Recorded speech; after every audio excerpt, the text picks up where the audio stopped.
Welcome back to another episode of OnShape, and in this episode we are going to learn how to add or use the wrap command, which is right here under this transform, looks like this, to add a face, and you can use it to put anything, wrap anything from a sketch around a cylinder. So what we first need to do is create a sketch on a plane that is projected off. Now notice the only plane that's there is this one that goes through the middle of our part. So what I'm going to do is I'm going to create an offset plane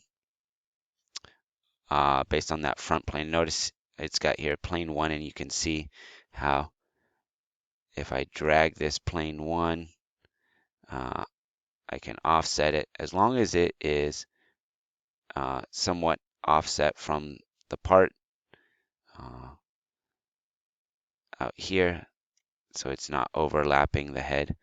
That's fine. Okay, so green check mark, and then I'm going to start a sketch on this newly created plane. Oh, not front plane. I want it on my plane 1 that I've created.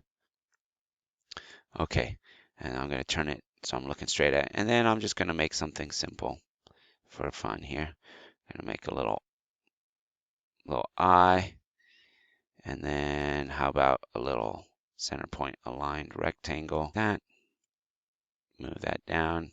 So I got 2 eyes, and you could add other stuff, other features. You could tweak the eyes, but just to illustrate how this looks. So I'm going to accept that.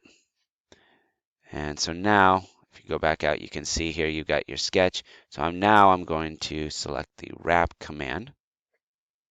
And the tools, you need to select the sketch that you drew the face in, or the parts of the sketch.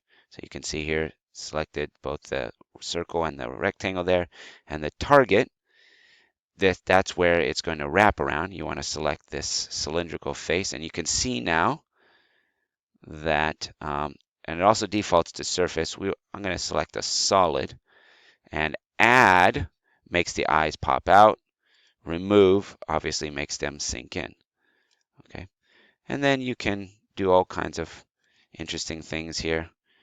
You can tilt the angle of the eyes if you want that. You can move it up and down if you want. And then, of course, you can select the thickness of your part here, how much you want it to stick out. It's 2.5 millimeters. You know, that might be a bit much for you. Maybe we want to do 1.5. You play around with that number to what you see fit. So that is how you use the wrap command, and then select that, and then you see you've got, the beginning of your face. You could also have put on a mouth and some other things if you want.